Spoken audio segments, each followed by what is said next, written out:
మూడవ పాఠము, సహజంగా భార్యాభర్తలు అన్న తర్వాత మనస్పర్ధలు ఉంటాయి. భార్యాభర్తలు అన్న తర్వాత మాట వస్తుంది. భర్తలో ఉన్న లోపాన్ని బట్టో, భార్యలో ఉన్న లోపాన్ని బట్టో, జరిగినటువంటి ఇష్టమైన పనిని బట్టో సహజంగా మనస్పర్ధలు వస్తాయి. కానీ మూడవ పాఠం ఏంటో తెలుసా? మనస్పర్ధలతో దయచేసి పడుకోకండి. సాధారణంగా ఏం చేస్తామంటే భర్త మీద కోపం వచ్చినా, భార్య మీద కోపం వచ్చినా మాట్లాడడం మానేసి అలాగే ముసుగు తన్నేస్తాం. ఈరోజు కోపాన్ని రేపటి వరకు తీసుకెళ్తాం. రేపు అంతే, ఆమె మాట్లాడదు, ఈయన మాట్లాడు, ఒకే ఇంట్లో ఉంటారు, అసలు మాట్లాడరు. ఒకరోజు ఇలాంటి మీటింగ్లో వాక్యం చెప్పడానికి నేను వెళ్ళాను, వాక్యం చెప్పాను. మూడో రోజు నా హోటల్ దగ్గరికి ఒక పెద్ద మనిషి వచ్చి నేను హోటల్ నుంచి మీటింగ్కి వస్తున్నప్పుడు, అయ్యా ఒక్క నిమిషం మీతో మాట్లాడాలి. ఏమిటి?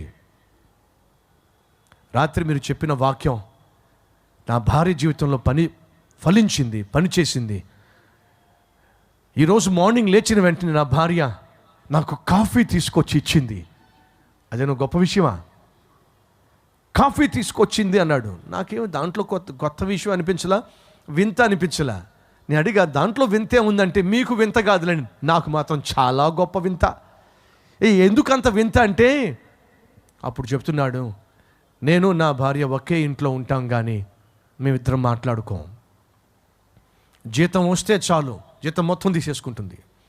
తనకు కావలసినంత ఖర్చు పెట్టుకుంటుంది, తనకు కావలసినవన్నీ కొనుక్కుంటుంది, తాను జల్సాగా జీవిస్తుంది, హ్యాపీగా బ్రతుకుతుంది. కానీ నాకు మాత్రం పచ్చి మంచినీళ్ళు కూడా ఇవ్వదు, నా ముఖం కూడా చూడదు, నాతో మాట్లాడదు. అడిగాను, ఎంతకాలం నుంచి మీతో మాట్లాడట్లేదు? ఏం చెప్పాడు తెలుసా మీకు? గత 25 సంవత్సరాలుగా నాతో మాట్లాడదండి. ఎన్ని సంవత్సరాలు? నమ్ముతారా మీరు? ఒకే ఇంట్లో ఉంటూ భర్త కష్టపడి సంపాదించి తెచ్చిన దాన్ని తింటూ అనుభవిస్తూ భర్తతో మాట్లాడకపోవడం, భర్త బాగోగులు పట్టించుకోకపోవడం, కనీసము పచ్చి మంచినీళ్ళు కూడా ఇవ్వకపోవడం ఎంత దుర్మార్గం అండి ఇది, ఎంత భయంకరం అండి. అతను అంటున్నాడు, 25 సంవత్సరాల తర్వాత రాత్రి మీరు మాట్లాడుతున్నప్పుడు నా భార్యలో కదలిక వచ్చింది, మార్పు వచ్చింది. ఈరోజు వచ్చి నాకు మనస్ఫూర్తిగా కాఫీ ఇచ్చిందండి. 25 years మనస్పర్ధలతోనే పడుకుంటున్నారు. ఎవరి దుప్పటి వారిది, ఎవరి మంచము వారిది, ఒకే ఇల్లు కానీ విడిగా జీవిస్తున్నటువంటి జీవితాలు మంచిది కాదండి. సహోదరులు మంచిది కాదు. కుటుంబ వ్యవస్థ కట్టబడాలి అంటే ఈ విధంగా కొట్టుకొని నెలలు తరబడి, సంవత్సరాలు తరబడి ఒకరితో ఒకరు మాట్లాడుకోకుండా ఒకరికి మధ్య అగాధాన్ని పెంచుకోవడం మంచిది కాదు.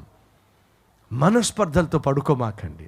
బైబిల్ సెలవిస్తుంది, మీ కోపము సూర్యుడు అస్తమించు వరకు ఉండడానికి వీల్లేదు. ఏదైనా మనస్పర్ధలు వస్తే సాయంత్రం కల్లా తేల్చేసేయండి. సాయంత్రం కల్లా ఒకరితో ఒకరు సమాధాన పడండి. మీ కోపాన్ని సూర్యుడు అస్తమించేంత వరకు ఉండనివ్వకండి. సాధ్యమైనంత వరకు ఆ రోజు సాయంత్రం కల్లా మొత్తం సెటిల్ చేసేసేయండి. ఎందుకని బైబిల్ సెలవిస్తుంది, ఏ నాటి కీడు ఆ నాటికి చాలు. ఎందుకు చెప్పండి? ఈరోజు కీడు రేపు తీసుకెళ్ళడం, నిన్నటి కీడు ఈరోజు మోయటం.